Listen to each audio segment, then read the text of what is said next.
आप सबको प्रभु यीशु मसीह के नाम में सलाम।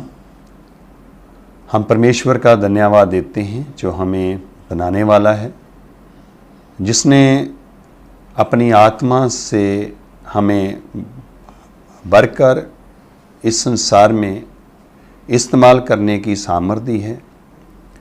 और वही परमेश्वर है जो हमें अपने वचन भी देता है और इन वचनों को बोलने के लिए अपनी सामर्थ्य देता है, अक्ल बुद्धि और समझ भी देता है। और इस वचन को दूसरों तक पहुंचाने के लिए परमेश्वर ने अपने इस काम को और भी दूर तक ले जाने के लिए अलग अलग लोगों को इस्तेमाल करता है, मीडिया को भी इस्तेमाल करता है। और आज हम जो कि ये मसीह परिवार, जो कि परमेश्वर के नाम से ये मसीह परिवार चैनल इस्तेमाल किया जाता है, बनाया गया है। और हम जानते हैं इसके द्वारा परमेश्वर का वचन बहुत लोगों के पास पहुंचता है। लोग उस वचन को सुनते हैं, ग्रहण करते हैं और परमेश्वर को सारी आशाओं को लेकर परमेश्वर का वो धन्यवाद देते हैं। और इसको जो चलाने वाले हैं भाई जतन बब्बर के लिए भी दुआ करते हैं और यही दुआ करते हैं कि जब उसने एक बहुत बड़ा काम स्टार्ट किया है और इस काम के द्वारा लोग आशीष पा रहे हैं, बरकत पा रहे हैं, उसके भी साथ रहे परमेश्वर। और यही दुआ करते हैं कि परमेश्वर इस चैनल के द्वारा और इस बेटे के द्वारा अपनी रूह से भर के लोगों को इस्तेमाल करे। और आज जो वचन मैं आपके सामने इस चैनल के द्वारा रखना चाहता हूँ वो ये है कि आज हम जब इस संसार में रह रहे हैं तो हम जानते हैं कि इतनी बीमारियां हैं, इतने रोग हैं कि जिनका अब हिसाब करना भी मुश्किल हो गया है। जब हम आज से बहुत साल पीछे की बात करते हैं तो उस समय कुछ बीमारियां होती थी जिनके बारे में हमें मालूम होता था और लोग जाते थे, दवाई लेते थे, अच्छे हो जाते थे और ठीक हो जाते थे और अपने घरों में सारी खुशियां पाते थे। लेकिन जब जब ये जीवन बढ़ता गया, ये साल गुजरते गए, साइंस बढ़ती गई और साइंस के बढ़ने के साथ साथ जो मनुष्य था वो परमेश्वर से दूर होता गया और अपने जो काम मिले हैं उसमें इतना वो बिजी होता गया कि वो परमेश्वर को जो नाम लेना है, जहाँ उसकी आराधना करनी है, जहाँ स्तुति करनी है, उसके लिए भी उसके पास टाइम नहीं रहा। और इसके कारण हम जानते हैं कि जब हम परमेश्वर से दूर हो जाते हैं तो हमारे ऊपर मुश्किलें भी आती हैं, दुख भी आते हैं, तकलीफ भी आती हैं, बीमारियां भी आती हैं। लेकिन आज हम बीमारियों के लिए खास करके हम बात करेंगे जो बाइबल में भी लिखा है। और कहानियां, इतनी अच्छी कहानियां लिखी हैं कि जब हमारे प्रभु यीशु मसीह संसार में थे और इसलिए आए थे कि हर एक इंसान जो था वो बहुतायत का जीवन पाए। वो इसलिए आए थे कि सब रोगों से लोगों को आज़ाद करे। वो इसलिए भी आए थे कि सब लोग जो हैं वो दुष्ट आत्माओं से छुड़ाए जाएं और लोगों का उद्धार हो जाए। और जब इस संसार में थे और बाइबल में हम जानते हैं कि जितने भी लोग उसके पास आते थे, कोई बीमार आता था, कोई सूखे हाथ वाला आता था, रोगी आता था, और जो विश्वास के साथ उसके पास आ जाता था प्रभु परमेश्वर पिता उसके ऊपर दया करता था, रहम करता था और वो शिफा पा के वापस जाता है।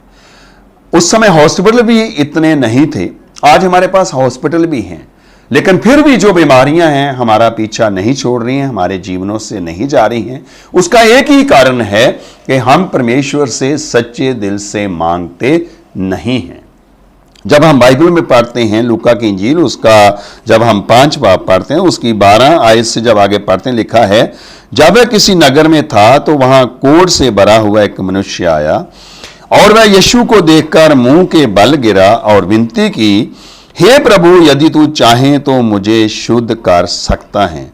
उसने हाथ बढ़ाकर उसे छुआ और कहा, मैं चाहता हूं तू शुद्ध हो जा, और उसका कोढ़ तुरंत जाता रहा। ये एक सच्चाई है कि वो जो कोढ़ का रोगी था उसको उस नगर से भी नगर में वो रह नहीं सकता था, क्योंकि उस समय कोढ़ के रोगियों को नगर से बाहर निकाल दिया जाता था कि ये बीमारी जो है किसी और को ना हो जाए। और जितनी देर तक वो ठीक नहीं होता था वो नगर में अपने परिवार में वापस नहीं आ सकता था। और हम अगर इस बात को सोचें कि उस इंसान का क्या हाल होता होगा, उस इंसान की क्या उस समय जो सिचुएशन होती होगी जब उसको अपने परिवार से अलग किया जाता होगा, जब लोगों से अलग किया जाता होगा, जब उसको दोस्तों से वो अलग हो जाता होगा, तो क्या उसके मन में बातें होती होंगी, क्या उसकी सोच होगी, क्या वो सोच रहा होता कि अब मेरा जीवन ऐसे ही बर्बाद हो जाएगा और मैं ऐसे ही मर जाऊंगा और मुझे कोई उठाने वाला भी नहीं होगा। लेकिन प्रभु यीशु मसीह इसलिए आया था कि हर इंसान जो बीमार है, दुखी है, लाचार है, दुख में है, मुश्किल में है, उसको वो आकर बाहर निकाले।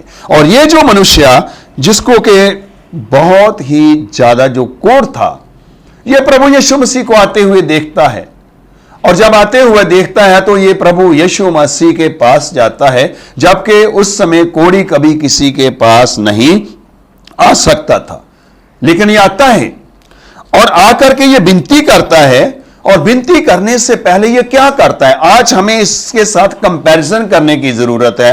ये कोढ़ का रोगी है, इसको कोढ़ की बीमारी है, इसको तो यही मांगना चाहिए कि मेरे कोढ़ को दूर करो। लेकिन उसने जो अपने जीवन में उस प्यार को जाहिर किया जो शायद हम अपने जीवन में जाहिर नहीं करते हैं। जैसा हमारा मन होता है ऐसा हमारा मन नहीं होता है जो परमेश्वर के लिए और परमेश्वर की हजूरी में रहने के योग्य होता है। ये बीमार है, ये कोढ़ का रोगी है, लेकिन क्या करता है, ये सबसे पहले क्या करता है कि अपने आप को छूने पे ले जाता है।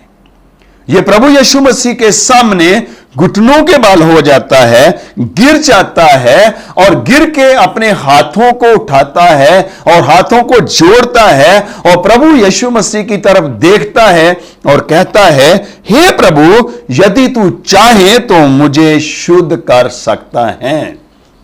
इसको मालूम है कि प्रभु यीशु मसीह के पास मुझे शिफा देने की सामर्थ है।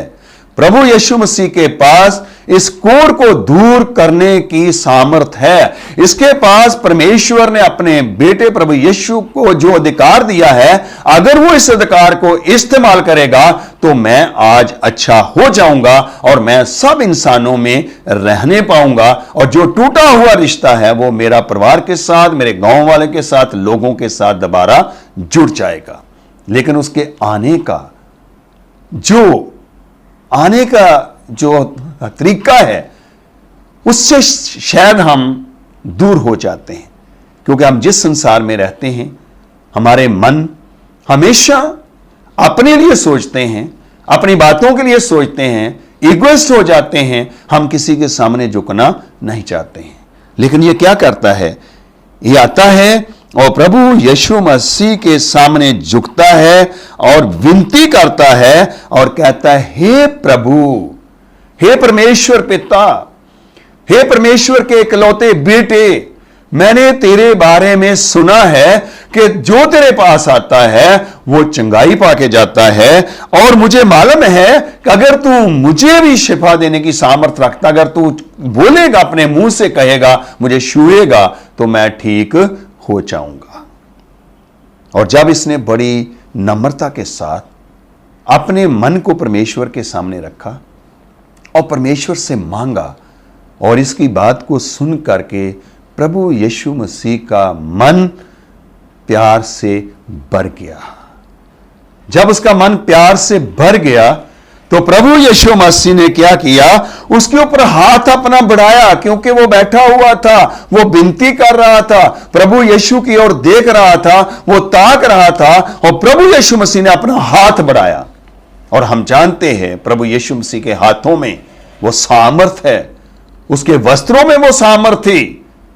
जब उस औरत ने छुआ था और उस सामर्थ के द्वारा वो ठीक हो गई थी, और इसके हाथों में सामर्थ है। और जब उसने छुआ और प्रभु यीशु मसीह ने कहा, मैं चाहता हूं तू शुद्ध हो जा, प्रभु यीशु मसीह ने कहा, मैं चाहता हूं, अगर तूने मुझ पर भरोसा किया है, तूने मुझ पर विश्वास किया है, और तू कहता है कि मैं तुझे शुद्ध कर सकता हूं, तू कहता है कि मेरे बिना तुझे कोई शुद्ध नहीं कर सकता, और मैं भी तुझे कहता हूं कि तू शुद्ध हो जा।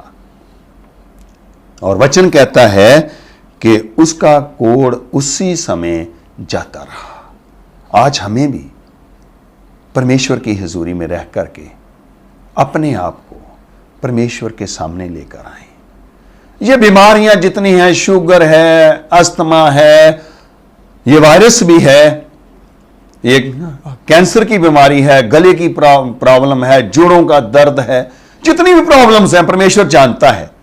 सिर्फ इतना ही हमें करने की जरूरत है, एक तो विश्वास करना है, भरोसा करना है, सच्चे दिल से मांगना है। आए हम आज भी मांगे, क्योंकि परमेश्वर मांगने वालों की दुआ को सुनता है और जवाब देता है।